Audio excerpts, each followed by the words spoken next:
এই ঈদের মধ্যে ওয়ালটন বেশ কিছু নতুন ডিভাইস মার্কেট এনেছে, যেমন RX6, R5, GM3, GF7 সহ আরও কয়েকটা। আস্তে আস্তে সবগুলো রিভিউ এই চ্যানেলে আসবে। তো প্রথমে GM3 দিয়েই শুরু করি। ওয়ালটন প্রিমো GM3 মূলত একটি এন্ট্রি লেভেল স্মার্টফোন। তো চলুন দেখা যাক এই স্মার্টফোনের হাতে আপনার অ্যান্ড্রয়েড জগতে আসাটা কতটা যৌক্তিক। সাথে থাকছে আমি রাফিদ এবং আপনারা দেখছেন অ্যান্ড্রয়েড টোটো কোম্পানি।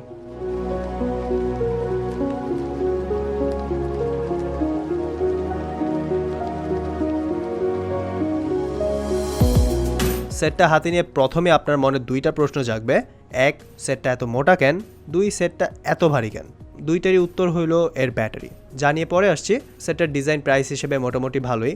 একটু দূর থেকে দেখলে এই বাজেটের ফোন মনেই হয় না। সম্পূর্ণ প্লাস্টিক ইউনিভারি কনস্ট্রাক্টেড ডিজাইন, তাই সিম আর মেমোরি কার্ড ইনসার্ট করার জন্য থাকছে হাইব্রিড সিম কার্ড স্লট, যার দ্বারা দুটি সিম অথবা একটি সিম আর একটি মেমোরি কার্ড একই সাথে ব্যবহার করতে পারবেন। ব্যাক সাইডের ওপরের কোনায় রয়েছে ক্যামেরা পাম্প, যা বডির সারফেস থেকে হালকা উপরে। তারপর মাঝে ফিঙ্গারপ্রিন্ট সেন্সর থাকছে। বটমে রয়েছে স্পিকার গ্রিল, যার মাধ্যমে একটা বাজে আর একটা বাজে না, হুদাই ভাওতাবাজি। ফ্রন্টে ফ্রন্ট ক্যামেরা, ফ্রন্ট ফ্ল্যাশ এবং ইয়ারপিস আর 5.38 ইঞ্চের ডিসপ্লে রয়েছে। সেটটা তেমন একটা চওড়া না হওয়ায় এক হাতে মোটামুটি ভালোভাবেই চালানো যায়, আর ভারী ওজনের জন্য হাতে খুব ভালো গ্রিপও পাওয়া যায়। তাই ওভারঅল ভালোই ডিজাইন বলা যায়, খালি শুধু থিকনেসটা আরেকটু কম হলেই হতো। তারপরের ব্যাপারগুলো দেখি চলুন। ডিসপ্লে নিয়ে কিছু কথা বলি। এই ডিভাইসে থাকছে 2017 সালে ট্রেন্ডি 5.34 ইঞ্চ FWVG ডিসপ্লে, যার রেজলিউশন 1960x480p, যা 2.5D কার্ভ গ্লাস দ্বারা আবদ্ধ। বাজেট অনুযায়ী এই ডিসপ্লে মোটামুটি ভালোই বলা যায়। এক্সট্রিম অ্যাঙ্গেল থেকেও তেমন কোনো কালার শিফটিং প্রবলেম দেখা যাচ্ছে না, তবে রেজলিউশন কম হওয়ার কারণে আইকন আর টেক্সটগুলো একটু বেশি বড় বড় লাগছিল। ওয়ালটনের ওয়েবসাইটে দেখলাম এটি 26 মিলিয়ন কালার সাপোর্টেড।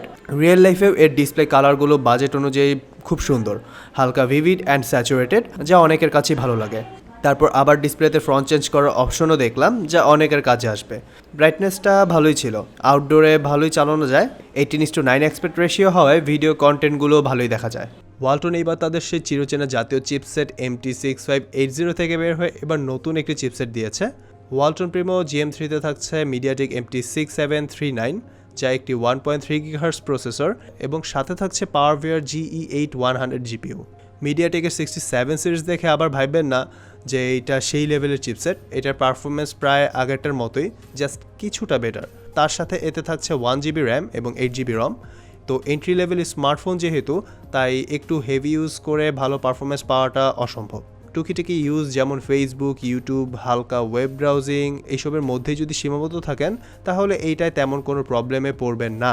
তবে যদি হেভি মাল্টিটাস্কিং করেন, একসাথে 4 থেকে 5টা অ্যাপস ব্যাকগ্রাউন্ডে চালু রাখেন, তাহলে এইটার পারফরমেন্স আপনার কান্দায় ছাড়বে ফর শিওর। তাই আমাদের তরফ থেকে টিপস হিসেবে থাকবে যে 1 থেকে 2টা অ্যাপসের বেশি ব্যাকগ্রাউন্ডে চালু না রাখা। গেমিংয়ের ক্ষেত্রে এতে বড় গেমগুলো তেমন একটা ভালো চলবে না, তবে আমরা ছোট গেমগুলো খেলেছি লাইক সাবওয়ে সার্ফ, মোটামুটি ভালোই চলেছে। ডিভাইসটি 4G কানেক্টিভিটি সাপোর্টেড। ব্যাটারি হিসেবে থাকছে 4000 mAh ম্যাসিভ ব্যাটারি। এইটা দিয়ে হেসে খেলে সারাদিন কাটাতে পারবেন। চার্জ নিয়ে কিপটামি করা লাগবে না। প্রায় 6 থেকে 7 ঘন্টার মতো স্ক্রিন অন টাইম পাচ্ছিলাম, যা আমার মতে যথেষ্ট। ক্যামেরার সেকশনে এসে পড়লাম। এতে থাকছে BSI 30 মেগাপিক্সেল রিয়ার ক্যামেরা এবং ফ্রন্টে রয়েছে BSI 5 megapixel front camera with LED flash light. Camera quality মোটামুটি মানের, একদম ভালোও না আবার একদম ফেলে দেওয়ার মতোও না। ডিটেলস মোটামুটি, আর কালারটা হালকা স্যাচুরেটেড। তাছাড়া ক্যামেরা ইউআইতে নর্মাল মোডের পাশাপাশি ফেস বিউটি এবং নাইট মোড রয়েছে। আর আরেকটা ব্যাপার হলো এর ইউআইটা অনেক শেকি, একটু নাড়াইলে পিকচারে 12টা বাজে যায়। তাই অনেকে একসাথে ছবি তুলতে নিলে আপনার ফ্রেন্ড সার্কেলের মধ্যে যার হাত সবচেয়ে কম কাঁপে তার হাতেই ক্যামেরাটা ধরাবেন। এরপর আসি ফ্রন্ট ক্যামেরাতে। 5 মেগাপিক্সেল ক্যামেরা হওয়াতে পিকচারের ডিটেলস তেমন একটা ভালো না, কিছুটা হাইলাইট ওভারব্লোন প্রবলেমও আছে। তবে বাজেটের কথা চিন্তা করলে আর কিছু তেমন একটা বলা থাকে না। আর বাজেট ফোনের ক্যামেরা নিয়ে ডিটেলে বলার কিছু নেই, পিকচার স্যাম্পল দিয়েই দিচ্ছি, কিছু দেখে নিন। চলে আসলাম ইউআইতে। এটি আমাদের হাতে আসা প্রথম অ্যান্ড্রয়েড গো প্রজেক্টের কোনো ডিভাইস ওয়ালটনের পক্ষ থেকে। অনেকের মাথায় প্রশ্ন আসতে পারে, অ্যান্ড্রয়েড গো এইটা আবার কি? খায় না, মাথায় দেয়। অ্যান্ড্রয়েড গো প্রজেক্টটা বানানো হয়েছে লো অ্যান্ড ডিভাইসগুলোর জন্য। এর যেসব অ্যাপগুলো আছে এইগুলো অন্যান্য অ্যাপগুলো থেকে অনেক কম ক্ষমতা ব্যবহার করে এবং অন্যদের থেকে ভালো পারফরমেন্স দেয়। এইভাবে এটি একটি সম্পূর্ণ ইউআইয়ের ওভারঅল পারফরমেন্স বৃদ্ধি করে। তো এইসব বাদে এতে রয়েছে সম্পূর্ণ স্টক ইউআই, যা অ্যান্ড্রয়েড 8.1 ওরিওতে রান করছে। স্টক ইউআই হওয়ার কারণে বাড়তি কোনো ব্লোটার পাবেন না। ট্রানজিশনগুলো মোটামুটি স্মুথ, মাঝে মাঝে হালকা ল্যাগ করে আর কি। অতঃপর সব মিলিয়ে ভালোই বলা যায়। তো ভিউয়ার সব মিলিয়ে কি দাঁড়ায় আসুন একটু রিক্যাপ করি। এইটার ডিজাইন দাম অনুযায়ী ভালো, ডিসপ্লে শার্পনেস কিছুটা কম, তাও ভালোর কাতারই পড়ে। হার্ডওয়্যার নিয়ে আমি কনফিউজড, কারণ নতুন চিপসেট, কিছুটা সময় পর কেমন পারফরমেন্স থাকবে শিওর না। ব্যাটারিটা জোস, অ্যান্ড্রয়েড গো প্রজেক্ট এবং ক্যামেরাটাও মোটামুটি। তো বলা যায় এই দামে মোটামুটি ভালো একটা ডিভাইস এটা। সমস্যার কথা বললে বলবো এইটা একটু মোটা আর ক্যামেরাটা আরেকটু ভালো হতে পারতো। তো সবই তুলে ধরলাম, এবার নিজেই ডিসাইড করুন কিনবেন কিনা, আর কমেন্টও জানান আপনার মতামত। আজ এই পর্যন্তই, আবারও কিছু নিয়ে এসে পড়বো। সেই পর্যন্ত ভালোই থাকুন, বাই।